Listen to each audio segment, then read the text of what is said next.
Nesse vídeo eu vou falar sobre casamento e por que tá tão difícil hoje em dia das pessoas se manterem casadas. Por que existe tanta gente querendo só morar junto, união estável, e as pessoas que realmente casaram estão se separando. Existe uma grande epidemia de separação e, para quem casou na igreja, uma epidemia de nulidade, onde a igreja está considerando esses casamentos nulos, inválidos, como se aquele casamento não tivesse acontecido. E ele realmente não aconteceu por um grande motivo: as pessoas não entendem o que elas estão fazendo.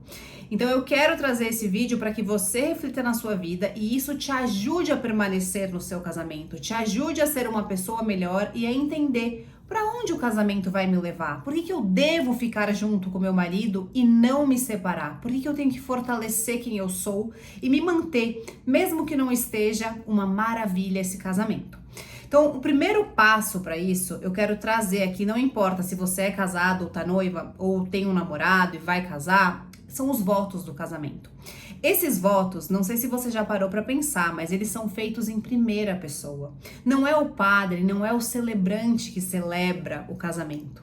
É o noivo e a noiva. Então eu vou dizer, né? Eu, Natália, aceito você, Rodrigo, meu marido, como meu legítimo esposo. Eu não sei tudo de cor, mas né, na saúde, na doença, na alegria, na tristeza, por todos os dias da minha vida, até que a morte nos separe, né? Então a morte libera de você ficar casada com essa pessoa. Se morreu, você pode casar de novo. Então, ali está sendo dito que eu, em primeira pessoa, eu me comprometo publicamente a ficar com o meu marido, independente das circunstâncias. Vamos fazer um adendo aqui. Em casos de agressão, em casos de coisas muito sérias, você deve procurar a polícia e deve se separar. Em caso de problemas psiquiátricos, de compulsividades sexuais, né, de doenças, procure uma nulidade, procure uma separação.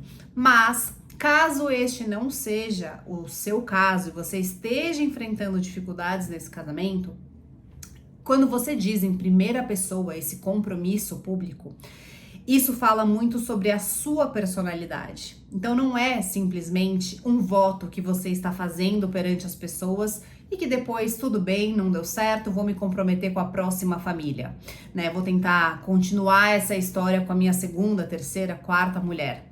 Não, não é assim que funciona, porque a nossa personalidade, ela tem que valer, a nossa palavra tem que valer alguma coisa. Então imagina, a gente se compromete, fala publicamente e o que a gente diz não tem o menor valor. A gente precisa parar para refletir. Esse voto é em primeira pessoa por isso, para que a gente entenda que é um compromisso com a nossa personalidade, com a nossa história, com quem a gente é. Se o que a gente diz tem valor, se o que a gente diz vale, então aquele voto tem valor e a gente precisa aprender a honrar ele. Outra coisa que se diz nesse voto, na alegria e na tristeza. Ninguém aqui tá dizendo que você só vai permanecer casada se for tudo lindo e maravilhoso. Por quê? Por que será que é assim? Porque o casamento, ele traz muitas dificuldades. Ele traz brigas, ele traz sombras, ou seja, a gente vai começar a conviver com uma pessoa, dormir, acordar, ter filho, então vai vir duas famílias de origem, duas pessoas com um histórico diferente, que foram criadas de uma forma diferente, que tiveram pai e mães diferentes. E estão, apesar de, por exemplo, duas pessoas católicas vão se casar e aí elas acham que porque elas professam o mesmo credo, já tá tudo resolvido. Não! Como são os projetos que essa pessoa pensou para a vida dela? Como que ela lida com a interferência da família de origem? Como que ela lida com a criação dos filhos? Como que ela lida com a sexualidade? Tem coisas que só no dia a dia, esses problemas mais ocultos e mais profundos, só na convivência diária, que muitas vezes no namoro, no noivado, passam despercebidos, porque as pessoas não sabem fazer as perguntas corretas. E porque na nossa geração tem mais um ponto, a gente começou a ter a parte sexual, né? Então viver a castidade antes do casamento, não ter relação sexual antes do casamento, é algo praticamente inexistente hoje em dia. A não ser uma pessoa que seja muito religiosa, ela vai fazer esse caminho, né? Então, eu tô falando aqui com pessoas que são assim como eu, pessoas que tiveram uma conversão tardia, pessoas que talvez achem isso extremamente retrógrado, como eu achava antigamente, né? Então a minha opinião mudou quando eu comecei a entender o que é a virtude da castidade. A virtude da castidade, ela fala sobre a pureza do nosso olhar, sobre a gente entender o outro e se entregar ao outro por inteiro, não objetificando aquela pessoa em prol do nosso prazer.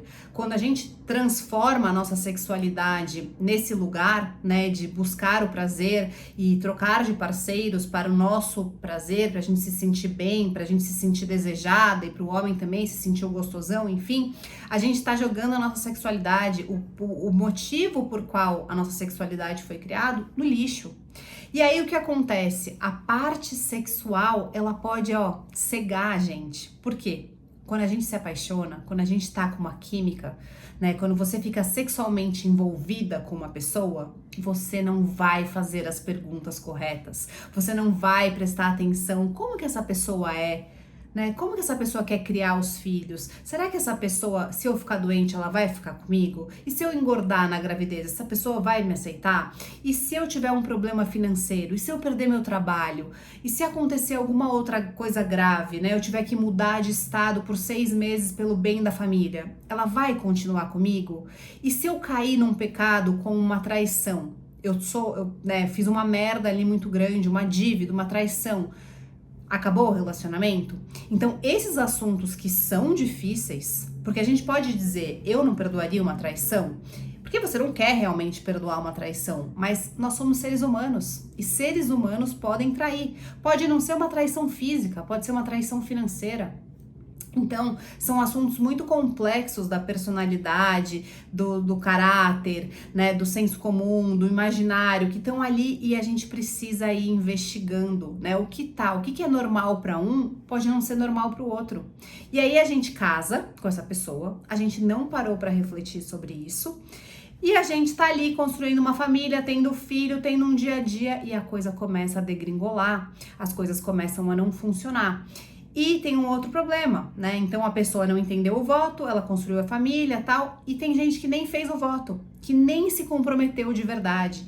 Ou seja, as pessoas hoje em dia, mesmo você casando, você não tá comprometido, e quem não está casando e tá morando junto, tá na união estável, tem uma frase que diz o seguinte: quem mora junto, quem tá na união estável, está esperando por algo melhor. Então é essa postura de maturidade total, é uma falta de comprometimento com a outra pessoa. Quando a gente casa na igreja, e eu tive essa experiência, eu quero trazer um pouquinho da minha história para vocês.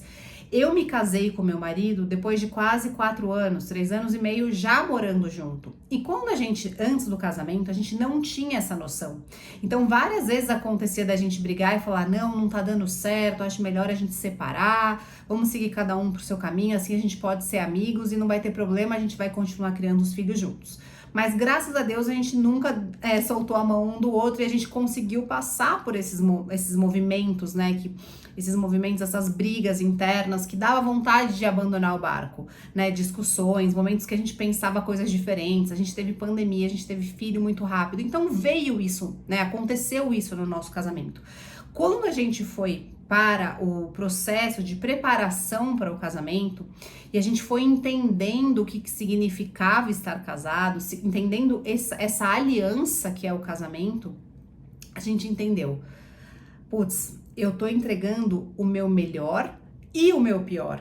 Eu sou luz e eu sou sombra. Então, não vão ser todos os dias que a Natália vai estar bem, feliz, animada, disposta. E claro, eu tenho que me trabalhar, eu tenho que aprender a sorrir mais, eu tenho que aprender a ser mais paciente, eu tenho que aprender a servir melhor o meu marido, estar mais disponível em vários aspectos.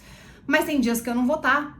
Imagina se ele falar, eu não quero você porque você não está me atendendo, né? E é muito isso que a gente vê. Então a gente vê que você casou, ou seja, você escolheu uma pessoa para casar, a pessoa também te escolheu, vocês não tiveram essa conversa, né? Vocês não entenderam a profundidade do que é o pacto ali, do que é essa aliança, né, entre vocês. E aí começaram a acontecer as confusões. Então a gente precisa, na verdade, recomeçar o que é o casamento. A gente precisa começar a repetir. O primeiro exercício desse vídeo é repita os votos do casamento durante 1 mês. Tanto para você que não está casado, porque se você não está casado, aqui é a hora da fuga, é a hora de você decidir, não quero me casar com essa pessoa. Se eu não estou disposta a me comprometer, se eu estou achando que se der ruim na finança, na saúde, em algum outro aspecto, eu vou querer fugir, é melhor que eu fuja agora. E a mesma coisa para quem está casado. Então, você já falou, você já deu a sua palavra, você já entendeu que isso vai afetar a sua história, que não tem como você recomeçar sem tirar esta marca da sua falta de comprometimento. Então, vale a pena você investir em ficar junto com essa pessoa e fazer acontecer.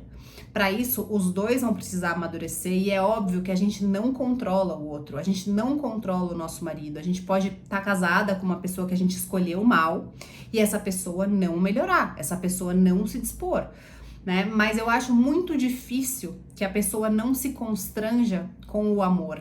Especialmente, né, trazendo aqui a minha experiência, quando a gente está conectado a Deus, quando a gente tem uma religião, uma fé de base, onde a gente vai buscar essa inspiração, porque a gente vai poder amar através de Cristo, a gente vai poder amar ao nosso marido pedindo que Cristo nos transforme antes. Então não é pedir para Deus transformar o outro na pessoa que vai ficar gostosinha pra gente, e sim que a gente possa expandir o nosso coração, para que a gente possa expandir o nosso servir sem esperar nada em troca. Porque isso, quando a gente começa a estudar, né, as biografias dos santos, a gente começa a entender muito do que eles passaram. Alguns sofreram muito. Eles passaram isso numa entrega total. E eu falo, eu não tenho uma entrega total. Eu não sou um modelo de esposa, né? Então eu estou tentando todos os dias me melhorar. Eu peço para Deus, quando eu vou na missa, eu falo: Deus, me transforma na melhor esposa que eu puder ser, me transforma na melhor profissional que eu puder ser. Ou seja, tira tudo que não serve, tira e só deixa o que é bom, né? Então é um processo de morte e renascimento. Todos os dias Deus precisa fazer isso com a gente e a gente tem que se colocar nesse lugar. Então, o voto de casamento entra nesse lugar também da santificação, da nossa melhoria pessoal, independente do outro. O outro, ele está ali, a gente tem que olhar para ele num lugar de servir, num lugar de ajudá-lo também a se santificar, a chegar no céu, a ser uma pessoa melhor, pensando ali pela visão católica, né? Mas ele também, assim, pode ser que você faça tudo e isso não aconteça, mas a gente não sabe, né? A gente não sabe, a gente precisa ter esperança, a gente precisa fazer primeiro o movimento. E esse movimento não é simples. Esse movimento vai exigir um trabalho pessoal muito grande. Eu falo porque, assim, eu faço terapia há mais de 30 anos. Eu tinha muitas questões com os meus pais, a gente brigava muito, a gente tinha problemas familiares e todos eles foram resolvidos. Hoje, os meus pais são os meus melhores amigos. A gente tem uma conexão muito profunda. Então, foram anos de terapia, não foi uma coisa que aconteceu da noite pro dia, né? Foram anos eu entendendo o que eu estava projetando neles, anos perdoando, anos... Foi muito, sabe, profundo tudo que a gente passou.